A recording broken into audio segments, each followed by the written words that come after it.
Autant savoir, ce soir, nous parlons, mesdames et messieurs, de la création d'entreprises. Oui, il y a des risques qui sont liés, bien sûr, à cette option que prennent d'ailleurs même beaucoup de jeunes béninois aujourd'hui.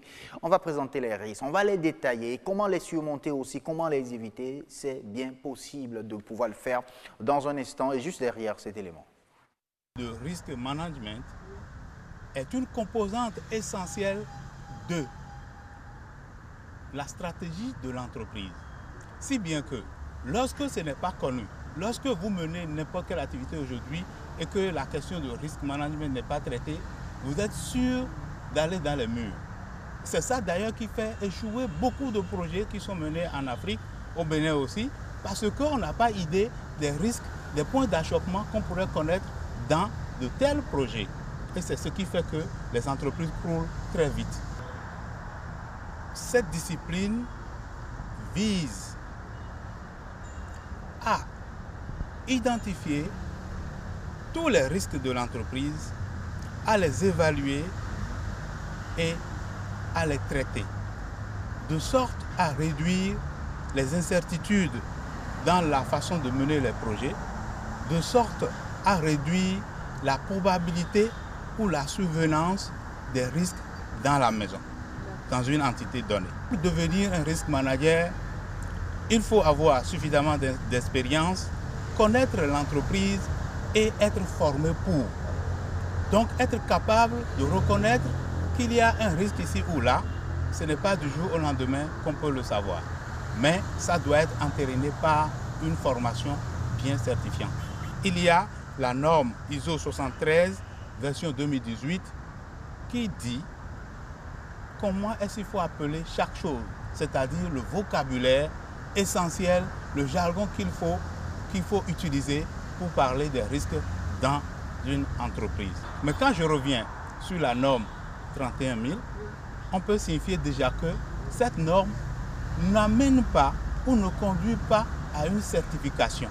Contrairement aux autres normes, par exemple la norme 9001, qui amène les entreprises à se certifier, la norme 31 000 n'amène pas à une certification. C'est des lignes directrices, donc ce n'est pas aussi fort.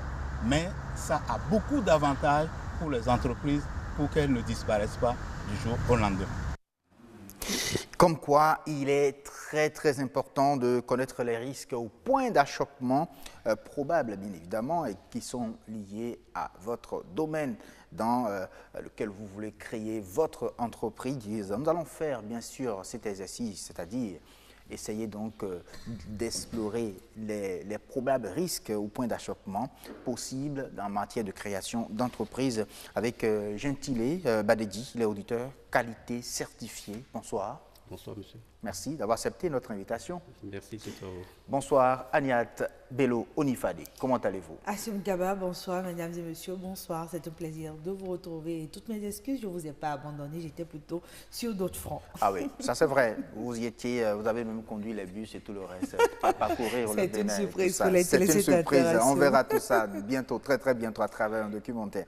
Alors, on parle ce soir de la réussite entrepreneuriale et surtout les risques à présenter à nos téléspectateurs. Oui, voilà, nous sommes dans un pays où on dit que de plus en plus, il faut aller vers l'auto-emploi. On demande aux jeunes de créer leur propre entreprise, d'avoir des idées géniales, de les mettre en place, de les développer. Tout ceci pour apporter des devises au pays. Ce qu'on oublie de leur dire, c'est qu'il faut prendre beaucoup de dispositions en amont. C'est au nom de ces dispositions qu'on parle de la gestion des risques. Merci à vous d'être avec nous sur ce plateau, Gentilé Arnaud Badedi. Merci. Déjà, dites-nous un peu, jusqu'à quel point c'est important de mesurer les risques qu'encourt votre entreprise avant même de penser à sa création. Merci, madame Agnat. Alors, je commence par vous dire, est-ce que vous savez que chaque année, des entreprises ferment les portes ou bien des projets échouent tout juste parce qu'un seul risque a été soit mal évalué, ou bien ignoré, ou bien même, plus grave, n'a pas été identifié.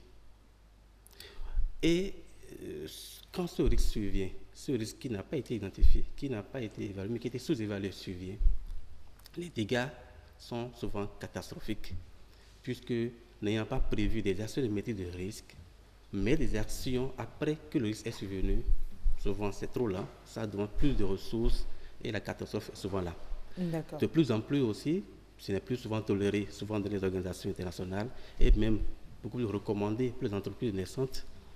Des arguments du genre, c'est pas ma faute, parce que tel monsieur n'a pas pu faire ce qu'il doit faire à temps, ou bien, ah non, c'est parce que le bateau qui doit, je dis des bêtises, hein, Si, c'est si. le bateau qui doit... C'est-à-dire, il n'y a pas des aléas indépendants de votre volonté, Voilà, normalement, quand voilà. vous êtes chef d'entreprise. Exactement. Donc, un bateau qui doit apporter une pièce qui est importante pour terminer un projet à une crevaison en haute mer, des arguments... Nos clients sont fous, Voilà, en des fait. arguments, excusez le terme un peu... Non, on ne va pas parler d'arguments bidons, mais on comprend un peu. Voilà, ne sont plus du tout acceptés.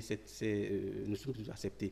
C'est pour vous allez voir toutes les normes de management aujourd'hui à l'international, que ce soit la norme ISO 9001, 14001 ou 45001, exigent que les entreprises puissent identifier et maîtriser les risques liés à leur entreprise. Si c'est que le problème doit survenir, vous devez savoir déjà s'il peut arriver tel problème, il peut survenir tel problème, et donc déjà prévoir des plans pour pouvoir surmonter cela. Bien sûr.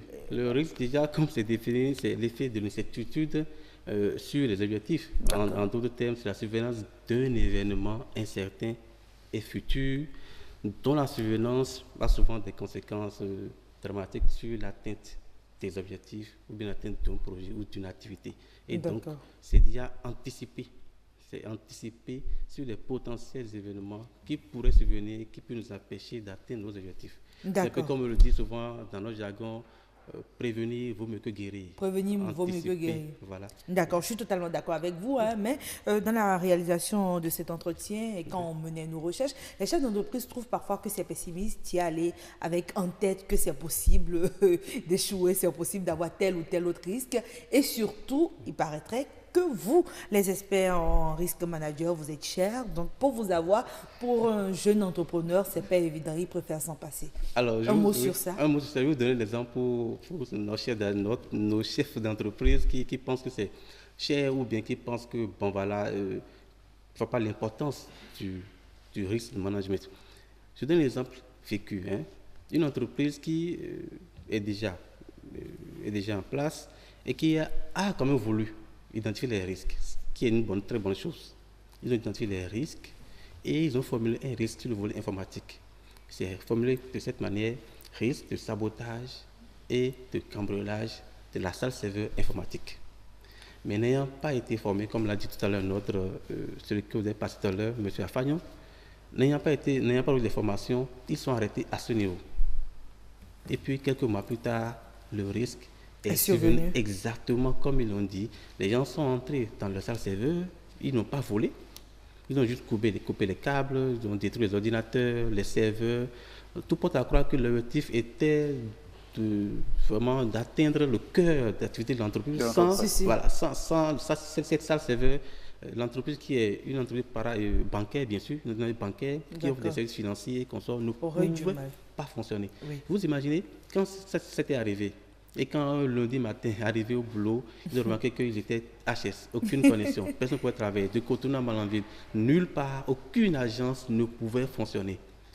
24 heures, l'entreprise était bloquée. Ouais. Personne ne peut imaginer les conséquences. Personne ne peut imaginer le nombre de morts qu'il a eu. Quand il dit nombre de morts, ça va vous surprendre qu'il parle du nombre de morts. Lorsque un client vient dans leur agence pour tirer un sou, pour sa femme qui doit être césarisée, ou bien pour un blessé grave, ou bien pour quelqu'un qui est en réanimation, et qu'on leur dit tout simplement qu'on n'a pas de connexion parce qu'ils n'ont pas maîtrisé le risque, un risque qu'ils ont eux-mêmes identifié. D'accord. Parce que la personne ne peut pas retirer de l'argent pour aller soigner son patient. D'accord. Donc, M. Badedi, si vous permettez, si on peut se résumer un peu, parce qu'il y a encore d'autres aspects qu'il faut qu'on aborde. Pour vous, donc, il n'y a aucun risque qu'il faut omettre.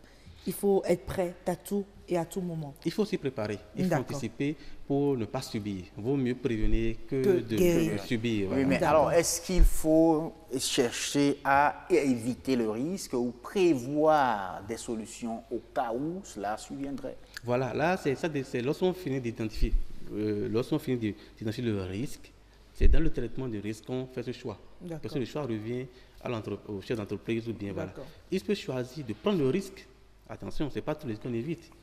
Le risque, il peut voir que, attention, j'ai une opportunité, mais je cours le risque peut-être, de perdre peut-être 10 millions dans cette opportunité. Mais si ça a réussi, je vais gagner 100 millions. Je vais dire, je pouvais prendre le risque de perdre 10 millions que de ne rien faire et perdre 100 millions. Donc, on peut choisir, après avoir identifié le risque, on peut choisir de prendre le risque. C'est ça, en fait, ça permet de prendre des décisions éclairées. Vous êtes savez là où vous allez. Vous décidez de prendre le risque. Ou bien, le risque peut être aussi transféré à quelqu'un d'autre. C'est un peu comme on fait pour les assureurs. Vous avez un véhicule, vos motos, assurance santé que nous faisons. C'est des risques qu'on transfère, puisqu'on ne veut pas, en cas de maladie, au lieu de tout supporter seul, on transfère ça à une assurance pour dire. Et on paie un peu. Et on paie un peu, et après. Donc, c'est déjà le risque, le moment du risque que vous faites comme ça, déjà en transfert. Donc, il y a plusieurs façons de gérer ce risque-là. En fonction du risque, en fonction des objectifs que vous poursuivez, c'est à vous de décider s'il faut le risque, il faut l'éviter anticarrément. Là, je prends ce risque, ou bien je prends le risque, ou bien le risque de transférer, ou bien de mettre des actions de maîtrise de risque pour que lorsque le risque survenait, et puis lorsque survient, que l'impact de ce risque ne soit pas assez... D'accord. Maintenant, dites-nous un peu, est-ce que le management des risques concerne toutes les entreprises? Ah oui. Et la norme ISO 31000, c'est la version 2008, c'est la norme par excellence pour la gestion des risques. Elle est claire dessus. Le management des risques peut s'appliquer à tout type d'entreprise, que ce soit public, privé, que ce soit des collectivités, que ce soit des groupes, des associations, des ONG, des projets, même à l'échelle individuelle. Merci. Même en famille. Merci. Même à l'échelle individuelle. Parce que vous, en tant que père de famille, vous ne savez pas les risques que vous prenez en jouant votre rôle de père de famille.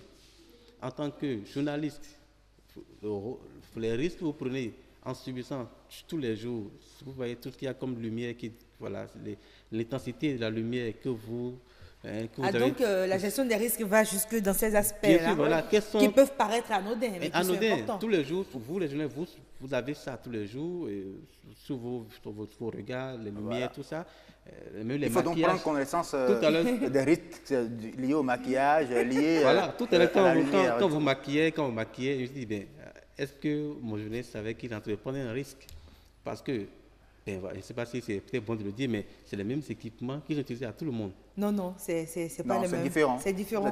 C'est un risque déjà évité. C'est déjà un risque qu'on a essayé d'éviter. Tout à l'heure, en tout cas, c'est quand même le même, je ne sais pas comment vous l'appelez, qui était. Non, c'est pas le même. Ça se ressemble, c'est pas le même. Ça se ressemble, mais c'est identifié. Bon, là, c'est bien. Mais là, si ce n'est pas le même, là, c'est super bien. Ça veut dire que vous avez bien anticipé. Et vous êtes toujours dans votre peau de manager des risques, vous voyez les risques éventuels, comment les éviter. Parlons à présent de comment élaborer la cartographie des risques d'une entreprise. Bien. Alors, à ce niveau, il faut 5 étapes. Il faut déjà commencer par définir le périmètre et le champ d'élaboration de la cartographie des risques. Je prends le cas de l'OTB, l'OTB en BB24. BB24, c'est une partie de l'OTB, si je ne me trompe pas. Oui. Voilà. Donc, on peut choisir, est-ce que l'élaboration de la carte de risque va concerner aussi bien l'OTB, la maison mère et BB24, ou bien, pour un début, on commence d'abord par BB24, seul. Et on définit clairement le périmètre et le champ sur lequel on va élaborer la carte de risque. Ça, c'est l'étape numéro 1. Bon, c'est l'étape numéro 1. Mais dans cette étape-là aussi, il faut aussi déterminer aussi ce qu'on appelle le contexte de l'entreprise. Dans quel contexte vous évoluez? L'entreprise qui est naissante, dans quel contexte elle veut évoluer? Quelles sont les concurrences sur le terrain? Quelles sont les possibilités? Quelle est la part de marché sur le terrain? Et savoir quels sont son contexte interne. Dans le contexte interne, alors quelles sont les forces et faiblesses de l'entreprise? On va pouvoir déterminer en quoi est-ce que l'entreprise pense être meilleure, avoir les atouts que d'autres n'ont pas. Quelles sont ses faiblesses? que les concurrents offrent et Donc, qu'ils n'ont pas. c'est tout ça qu'il faut donc Il faut prendre en ça, compte, c'est faire tout. le insight vraiment de Voilà, l'entreprise. ça c'est l'étape numéro 1. Oui, monsieur Gentili, je crois Oh, que je pour le pense qu'on reste va des parler étapes... des autres étapes Oui. très Bon. prochainement, si vous Oui. le voulez. Ben, Semaine prochaine, on prend le rendez-vous avec Monsieur Badedi, s'il est avec nous. On reviendra sur les différentes étapes d'élaboration de la cartographie des risques. Merci Oui. d'avoir été des nôtres à Siom Gaba. Merci à vous, Aniat. Merci, C'était Monsieur très Badedi. rapide, merci bien. À très, très bientôt. Merci Ah oui, bien. ça a été très rapide. C'est toujours comme ça aussi, hein, sur le grand rendez-vous. Le temps ne nous suffit jamais, en tout cas pour aller plus loin. Mais on reporte. Ce n'est que partie remise. Je hein, suis à vous votre comprenez. disposition. Merci à vous. Merci bien.